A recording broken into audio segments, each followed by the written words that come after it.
কোথায় গেলে? কি হয়েছে? ডাকছো কেন? বাহিরে গিয়ে দেখো তো, এত চেঁচামেচি কিসের? আমার তো মাথা ব্যথা হয়ে যাচ্ছে। গ্রামের সবাই একটু সমস্যার মধ্যে আছে, আর তারা তোমার কাছে সাহায্য চাইতে এসেছে। আর তুমি কি না তাদের সাহায্য করছো না? এই নিয়ে তারা তোমার কাছে কতবার এলো। না না, আমি কাউকে সাহায্য করতে পারবো না। তুমি হলে গ্রামের মোড়ল, আর তুমি যদি সবাইকে সাহায্য না করো, তাহলে আর কে সাহায্য করবে বলো তো? আমি এত কথা শুনতে চাই না। তুমি তাড়াতাড়ি সবাইকে বিদায় করো। এ কথা শুনে মোড়লের বউ সেখান থেকে চলে গেল। আর মোড়লের বাড়ির চাকর বাহিরে গিয়ে সবাইকে বলতে লাগলো। তোমরা সবাই এখান থেকে চলে যাও, মোড়ল মশাই আপনাদের কোনো সাহায্য করতে পারবে না। মোড়ল মশাইকে সাহায্য করতেই হবে। মোড়ল মশাই যদি আমাদের সাহায্য না করে, তাহলে আমাদের না খেয়ে মরতে হবে। মোড়ল মশাই আপনাদের সাথে কোনো কথা বলতে চান না, চলে যান এখান থেকে।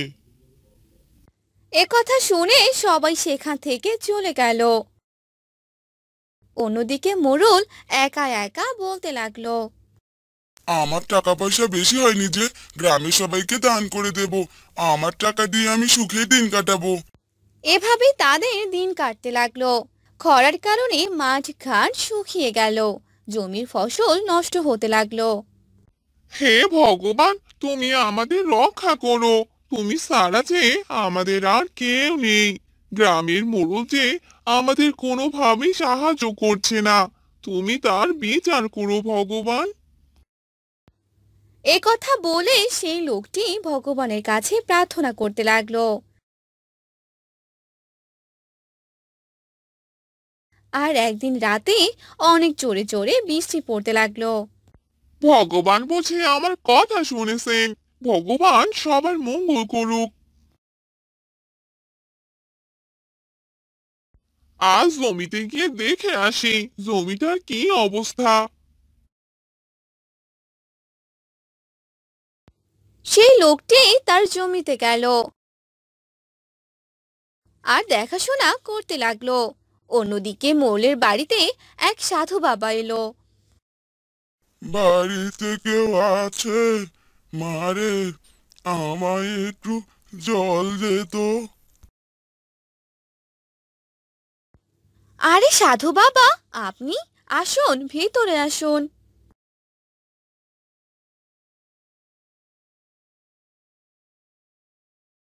আর সাধু বাবা, আমি কোনো সাধু বাবাকে মানি না।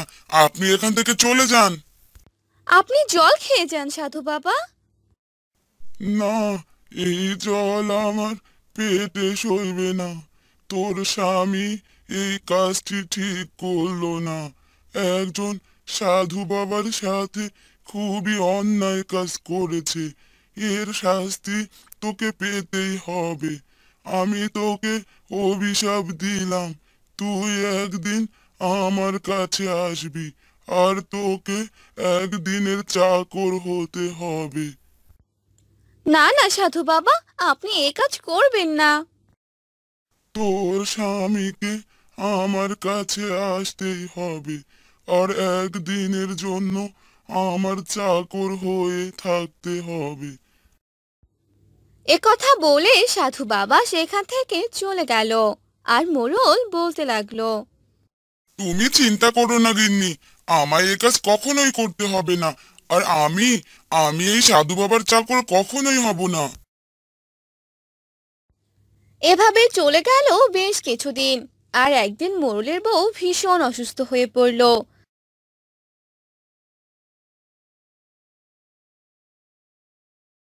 আর একদিন এক কবিরাজ মোড়লকে বলল। তোর বউকে বাঁচানোর একটি উপায় খোলা আছে। কি সেই উপায় কবিরাজ বাবু? আমি সেই কাজ করতে রাজি আছি। আমার স্ত্রীকে যে আমার বাঁচাতেই হবে। সাধু বাবার কাছে একটি মলম আছে, এই মলম শুধু তার কাছেই পাওয়া যাবে। সেই মলম তোর স্ত্রীর কপালে ছুঁয়ে দিতে হবে। আর এই কাজটি করলেই তোর স্ত্রী একদম সুস্থ হয়ে যাবে। না, আমি এ কাজ করতে পারবো না। আমি কোনো সাধু বাবার কাছে যেতে পারবো না। এই কাজ না করলে তোর স্ত্রীকে বাঁচানো যাবে না। একথা বলে কবিরাজ সেখান থেকে চলে গেল। আর মোড়ল দুশ্চিন্তায় পড়ে গেল। কি করব, কি করব? শেষে কিনা সাধু বাবার কাছে আমার যেতে হবে, কিন্তু এছাড়া যে আমার কোনো উপায় নেই। এভাবে সারা রাত ভাবতে লাগলো। আর পরদিন সকালবেলা সে সাধু বাবার কাছে চলে গেল। আমি জানতাম তোকে আমার কাছে আসতেই হবে। হা হা হা হা হা। সাধু বাবা, আপনি আমায় বাঁচান। আমার স্ত্রী মৃত্যু পথযাত্রী, তাকে যে বাঁচাতেই হবে। কিন্তু আমি কি করে সাহায্য করব? আপনার কাছে এক ধরনের মলম আছে, যা আমার স্ত্রীর কপালে ছুঁয়ে দিতে হবে, তাহলে আমার স্ত্রী সুস্থ হয়ে যাবে। কিন্তু আমি তো ওকে কোনোভাবেই সাহায্য করতে পারবো না। এরকম করবেন না সাধু বাবা, আপনি যা বলবেন আমি তাই করব। আপনি আমার স্ত্রীকে বাঁচিয়ে দিন। তাহলে একদিনের চাকর হতে হবে তোকে। গ্রামের মোড়ল সাধু বাবার কাছে একদিনের চাকর হয়ে গেল। আর এ কথা গ্রামের সবাই জানতে পেল। আর মোড়ল সেই সাধু বাবার কথা মতো কাজ করতে লাগলো। আর এসব শুনে সবাই সেই সাধু বাবার কাছে এলো। মোড়ল কিনা হলো একদিনের চাকর, এটা খুবই হাস্যজনক। চুপ করো তোমরা। কখনো কখনো নিজেদের ভুলের জন্য এরকম শাস্তিও পেতে হয়। তোমাদের মোড়ল ভুল করেছিল, তাই তার শাস্তি পেল। আজ থেকে তোমাদের মোড়ল তোমাদের সাহায্য করবে। আজ থেকে তোমরা এক নতুন মোড়লকে দেখতে পারবে। আমার অনেক ভুল হয়ে গেছে, তোমরা আমাকে ক্ষমা করে দিও। এই নে তোর মলম, তুই তোর স্ত্রীকে গিয়ে সুস্থ কর।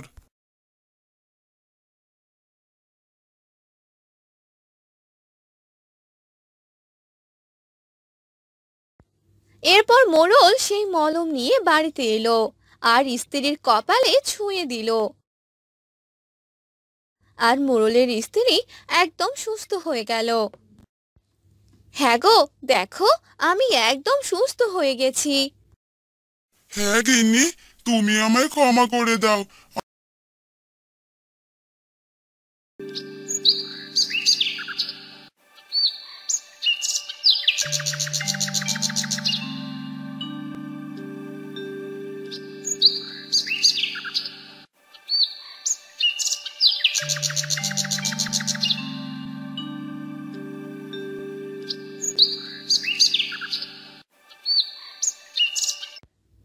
নারায়ণপুর গ্রামে বাস করত এক গরিব কাঠুরে। গ্রামে সে আর তার বউ লক্ষ্মী বাস করত। কাঠুরে রোজ গভীর বনে যেত কাঠ কাটতে। গিন্নি, ও গিন্নি, কোথায় গেলে? এই তো আসছি, দাঁড়াও। বনে যাব কাঠ কাটতে, দেরি হয়ে যাচ্ছে যে। এই নাও কিছু খাবার, সাবধানে থেকো। তারপর কাঠুরে কাঠ কাটতে বনে যায়। আর কিছু কাঠ কেটে সেদিন ছিল অনেক গরম। খুব গরম লাগছে, এদিকে তৃষ্ণায় যে বুকটা ফেটে যাচ্ছে। কি করব বুঝতে পারছি না। আশেপাশে তো নদ নদী জলাশয় কিছুই দেখছি না। যাই, একটু সামনে এগিয়ে দেখি কোনো জল পাই কিনা। এই বলে কাঠুরে হাতে কুড়াল নিয়ে সামনের দিকে যেতে শুরু করলো। কিছু দূর যেতেই কাঠুরে একটি ডাব গাছ দেখতে পেল। হাঁটতে হাঁটতে অনেক দূর চলে এলাম, কিন্তু কোথাও তো একটু জল পেলাম না। ওই তো, ওই তো একটা ডাব গাছ দেখতে পাচ্ছি। যাই, ওখান থেকে একটা ডাব পেড়ে নেই।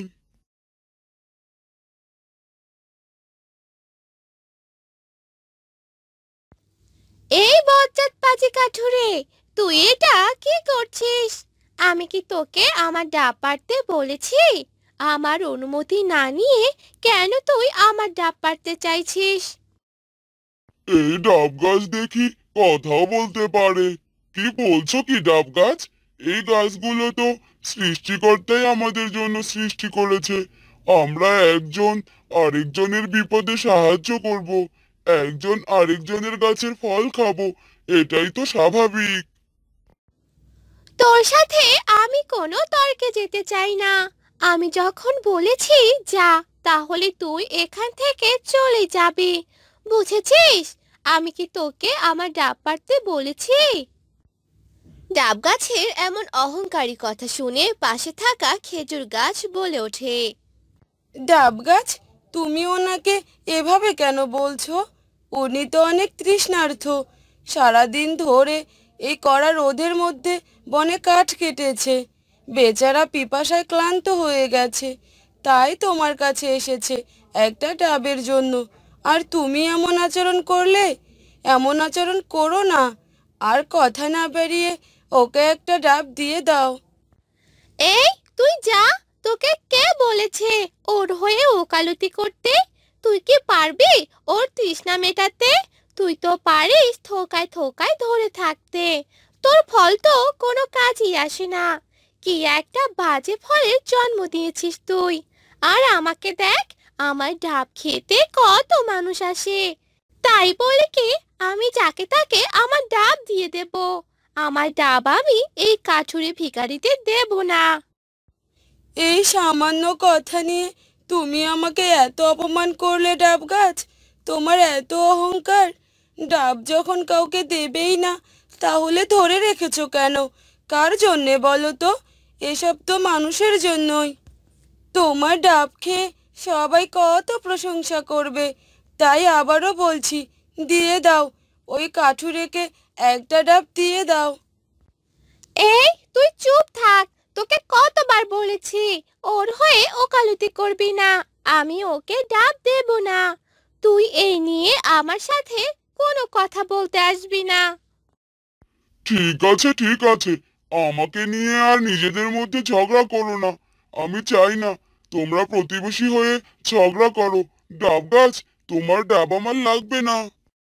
কাঠুরে ভাই, তুমি তো চলেই যাচ্ছ, কিন্তু যাওয়ার আগে আমার একটা অনুরোধ রাখবে? বলো, কি বলবে? রাখার মতো হলে রাখবো। আমার খেজুর তো কেউ খায় না, এ নিয়ে আমার মনে অনেক দুঃখ। তুমি কি আমার গাছ থেকে এক ঝোঁকা খেজুর নিয়ে যাবে? কেন নেব না? আর তোমার খেজুরগুলো কি সুন্দর দেখতে!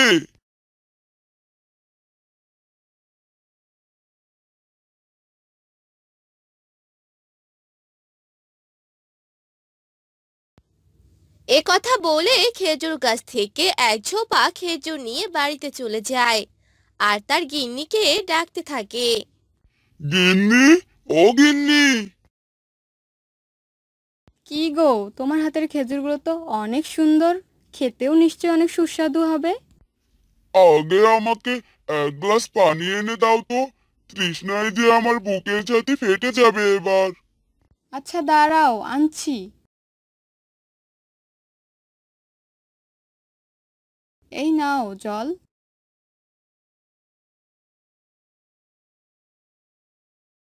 জানো গিন্নি, আজ কি হয়েছিল? তারপর কাঠুরে তার বউকে সব ঘটনা খুলে বলে। ডাব গাছের এত অহংকার, দেখবে ওর অহংকার ঠিক একদিন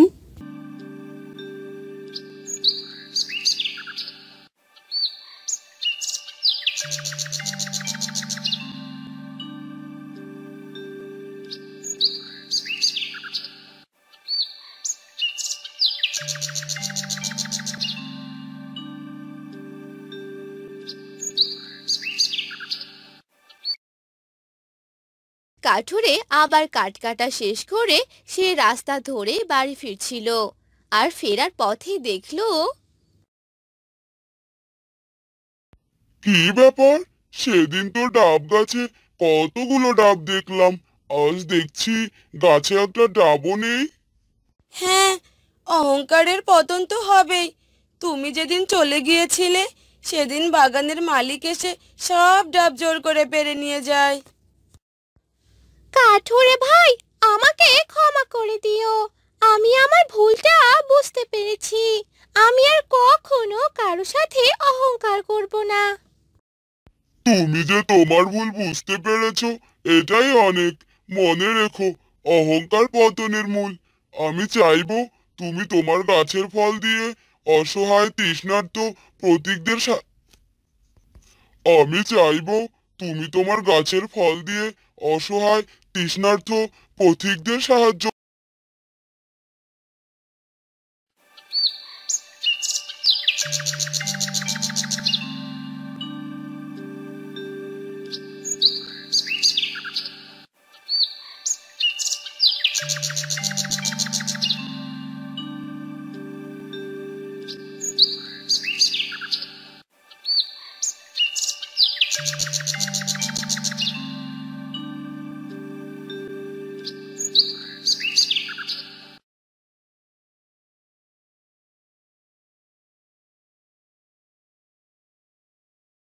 কি ব্যাপার, কি বেলা কয়টা বাজে শুনি?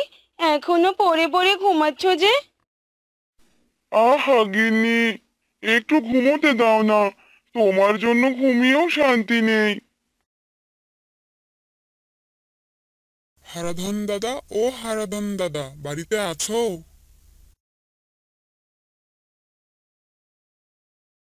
রমেশ দাদা যে, আপনার দাদা এখনো ঘুমাচ্ছে? দাদার জমিতে এখনো চাষ দেওয়া শেষ হয়নি। কালকে সবাই জমিতে জল ঢুকাবে। জল হলে তো ওই জমিতে আর চাষ করতে পারবে না, আর বীজও রোপণ করতে পারবে না। আচ্ছা দাদা, আপনি যান, আমি ডেকে দিচ্ছি।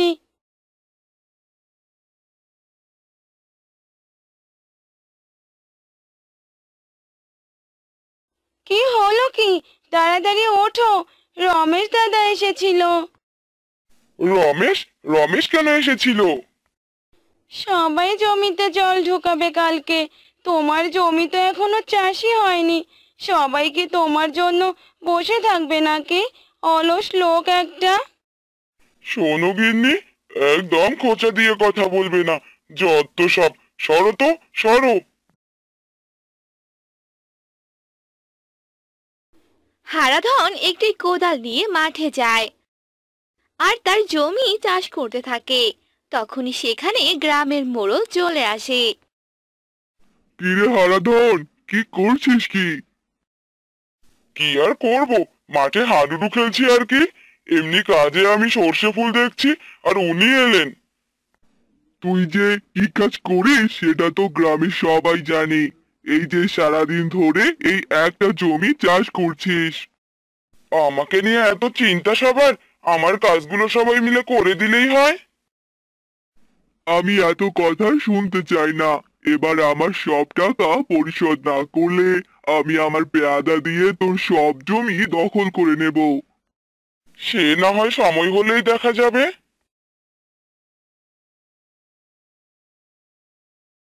এই গরমে মানুষটা কি যে করছে! যে গরম পড়েছে! ওই তো চলে এসেছে। কি গো, সব জমি চাষ দেওয়া হলো? হারাধন কোনো কথা না বলে বারান্দায় গিয়ে বসে। কি ব্যাপার, আমার কোনো কথাই জবাব দিচ্ছ না যে? কি হয়েছে? আমার কথা বলতেও কষ্ট হচ্ছে। আমাকে এক গ্লাস পানি এনে দাও তো।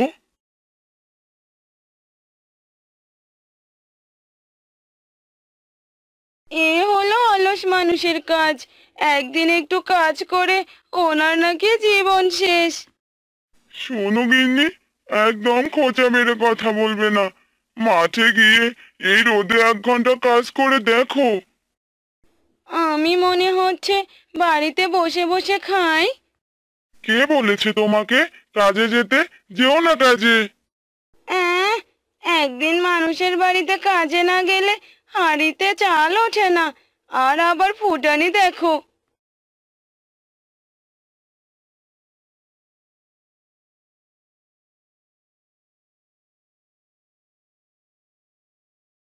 শুধু তো কালকের দিনটাই আছে।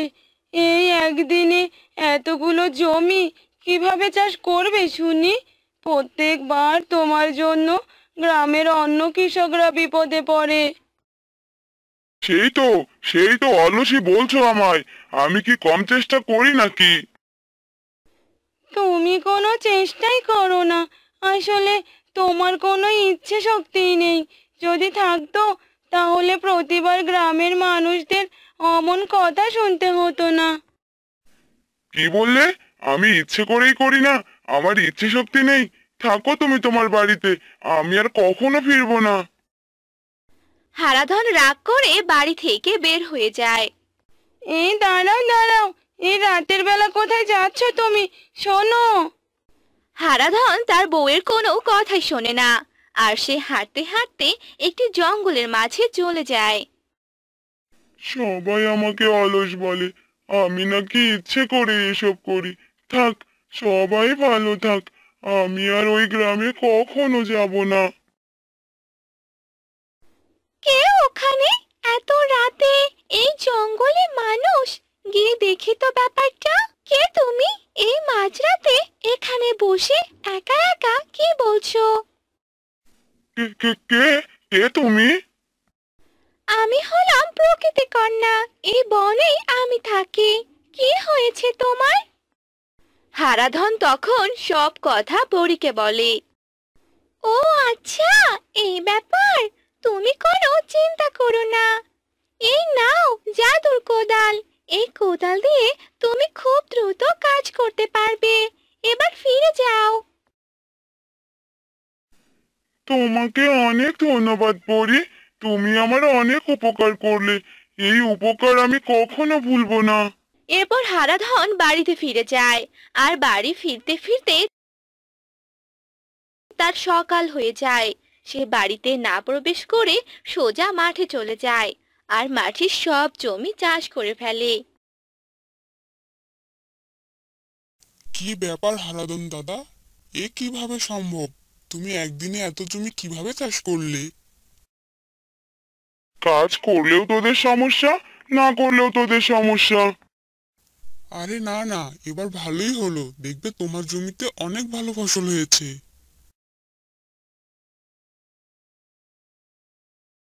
কি ব্যাপার কি? আমি এত অল্প সময়ে এত জমি কিভাবে চাষ করলাম? বিষয়টা তো সত্যি অবাক করার মতো। সব তাহলে ওই জাদুর পরীর কোদালের খেল।